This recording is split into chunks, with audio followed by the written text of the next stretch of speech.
জুতাটা পরিষ্কার কর। হ্যাঁ দিতে আছি। আমি ওই যে সেরা জুতা এটা শেষ করে আপনারটা দিতে আছি। পরে মানে ম্যাডামের জুতা আগে পরিষ্কার কর, বাকিগুলো পরে করবি। দ্রুত ম্যাডাম শেষ কর। মেঘ, তুমি এখানে কি করতেছো মেঘ? মেঘ, তুমি বাইচা আছো? তুমি এতদিন কোথায় ছিলা? আমি তোমার কত জায়গায় খুঁজছি। মেঘ, ওঠো। আরে কি কইতেছেন? আমার নাম তো আবুল। ম্যাডাম আপনার কি মাথা খারাপ হয়ে গেছে? আপনি কি বলতেছেন? মানে রাস্তায় একটা মুচিকে আপনি চিনেন, তার সাথে এইভাবে বিহেভ করতেছেন? আমি তো কিছুই বুঝতেছি না। না, ওর নাম মেঘ, ওর নাম আবুল না। বিশ্বাস করো, আমি ওকে চিনি। আর ও হচ্ছে আমার। ম্যাডাম আপনি এগুলো কি বলতেছেন? ও তো একটা মুচি কি করে আপনার হাজবেন্ড হয়? দেখো, তোমরা যেটা জানো না সেটা নিয়ে কথা বলো না। ওকে আমার চেয়ে ভালো কেউ চিনে না। আমি আমার হাজবেন্ডকে চিনবো না? আর ও তো আমার হাজবেন্ড মেঘ, ও আবুল হয় কি করে? ওকে জানো না আমি কত জায়গায় খুঁজছি, ওকে আমি খুঁজে পাই নাই। আমি ভাবছি যে ও মনে হয় মারাই গেছে। 5টা বছর যাবত আমি ওকে খুঁজতেছি। সবাই আমাকে বলতো যে আমার হাজবেন্ড মারা গেছে, আর জীবনে ওকে আমি খুঁজে পাবো না। আমি তো ভাবছিলাম যে সত্যি সত্যি মনে হয় মারা গেছে, কিন্তু না। এই যে ও আমার সামনে জ্যান্ত দাঁড়ায় আছে, এই যে আমার মেঘ। ম্যাডাম আপনার মনে হয় রাতে ভালো মতো ঘুম হয়নি। আপনি কি বলতেছেন? মানে রাস্তায় একটা মুচি আপনার হাজবেন্ড? আপনি তো বলছিলেন যে আপনার হাজবেন্ড অনেক আগে মারা গিয়েছে। হ্যাঁ ম্যাডাম একদম ঠিক, আমারও এটাই মনে হচ্ছে। আর মানুষের সাথে তো মানুষের চেহারার মিল থাকতেই পারে। আমার মনে হয় না যে এটা আপনার হাজবেন্ড। একটা মৃত মানুষ কি করে আসবে বলেন তো আপনি? প্লিজ তোমরা আমার কথাটা একটু বোঝার চেষ্টা করো। আমি বলতেছি ও আমার হাজবেন্ড, আমি আমার হাজবেন্ডকে চিনবো না? আর হ্যাঁ, 5 বছর আগে হাওড়া ব্রিজ থেকে যাওয়ার সময় ব্রিজ ভেঙে ও পড়ে গেছে, তখন সবাই বলছে যে ও মারা গেছে, ওর লাশ খুঁজে পাওয়া যায়নি। কিন্তু এখন তো আমি নিজের চোখে আমার হাজবেন্ডকে দেখতে পাচ্ছি। আচ্ছা, তোমাদের যদি পাগলামি মনে হয়, আমি বলি ওর পায়ে একটা চিহ্ন আছে, কাটা দাগ আছে, একটু পাটা চেক করো, তাহলেই হবে। তারপরেও ম্যাডাম আমি অ্যাকচুয়ালি কোনোভাবেই মিলাতে পারতেছি না যে মানে রাস্তায় একজন মুচি আপনার হাজবেন্ড কি করে হয়। আর তাছাড়া আপনি যেভাবে বিহেভ করতেছেন আসলে আমার মাথায় কিছু ঢুকতেছে না।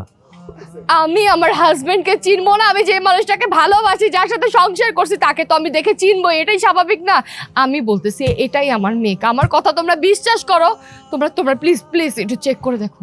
আরে আমি তো বিয়ে শাদী করি নাই। আমার কোনো বউ নাই, আমার মা আছে। আপনি কি কইতেছেন? আর চিনতে পারতেছো না কেন? বাজান কি হয়েছে? ও মা, এই যে উনি উনি কয় আমি আর স্বামী। আমার তো বউ নাই। আমার মাথা ঘুরে মা। বাবা বাবা বাবা বাবা, তুই তো প্রেশার নিস না, আমি কথা বলতেছি, একটু শান্ত। আপনি আপনি ওর মা? মা, আমার পোলা। আচ্ছা আন্টি, আপনি সত্যি করে বলেন তো, এটা কি আপনার আসল ছেলে? ও আপনার নিজের ছেলে? মা, আমি সত্যি কথা কই, ওই যে আমগেনে নদী আছে না, এই নদীর পারে পোলাটার আমি অজ্ঞান অবস্থা পাইছিলাম। অনেক মানুষ ছিল, সবাই কইছে যে মইরা গেছে। কেউ ধরতে চাইছিল না, কারণ মরা মানুষ ধরলে তো মামলা খাইবো, শুধু শুধু বিনা দোষে মানুষ ফাঁসবো, এর লেগে কেউ ধরে নাই। পরে আমি যাই দেখি পোলাটা পানি পানি করে চিল্লাইতেছে। পরে আমি পানি দিলাম, নাম জিগাইলাম, কিন্তু কিচ্ছু কইতারে না, কারণ ওর মাথায় ব্যথা পাইছে, মা অনেক আঘাত পাইছে। ওই থেকেই আমি ওর নাম রাখছি আবুল। কারণ আমি তোর নাম টাম কিচ্ছু জানি না, ওর কে আছে না আছে কোনো খবরও নাই। কোনো ওর মুখ থেকে যদি আমি কথাই না বাড়ি করতে পারি, তাহলে আমি জানবো কেমনে মা যে ওর কে আছে কও? এর থেকেই আমি আমার পোলার মতো আমি ওরে লালন পালন করি, চিকিৎসা করাইতেছি মা। আমি আবুল, আর এটা আমার মা।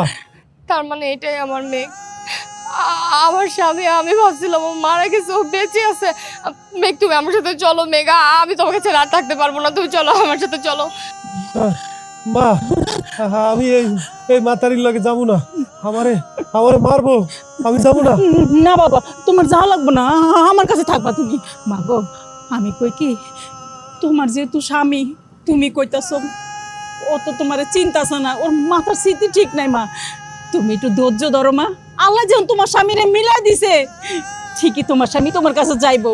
কিন্তু মা, কয়দিন একটু ধৈর্য ধরো, আমি অস্তে ধীরে বুঝাই টুজায় তোমার স্বামীরে তোমার হাতে পৌঁছাই দিমু মা, পৌঁছাই দিমু। ম্যাডাম আমি কি বলি শুনুন, যেহেতু আপনাকে উনি চিনতে পারতেছে না, ওনার চিকিৎসা দরকার, সময় লাগবে। একটা কাজ করি না, আমরা চলে যাই। যেহেতু আপনি খুঁজে পেয়েছেন, ওনাকে তো হারাতে যাচ্ছি না আমরা, তাই না? ওনার চিকিৎসার জন্য যত টাকা পয়সা যা লাগে আমরা তো আছি, আমরা হেল্প করব। আমরা আপনার সাথে আছি, আপনি সময় দিন। উনি ওনার মায়ের কাছে থাকুক, ওনার মা আমরা টেক কেয়ার করুক, প্লাস আমরা ডক্টরকে বাসায় পাঠাবো। ডক্টর গিয়ে যখন সুস্থ হবে তখন আপনাকে যখন চিনবে তখন না হয় আপনি বাসায় নিয়ে গেলেন। কি বলিস শিফা? না, আমি আমার হাজবেন্ডকে রেখে কোথাও যাবো না, আমি ওকে এখান থেকে নিয়ে যাবো। মেঘ চলো, তুমি আমার সাথে চলো প্লিজ, পাগলামি করো না, চলো আমার সাথে।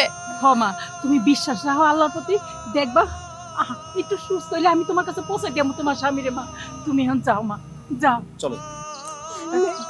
ম্যাডাম রিল্যাক্স, আমরা তো আছি, আপনি চলুন আমার সাথে।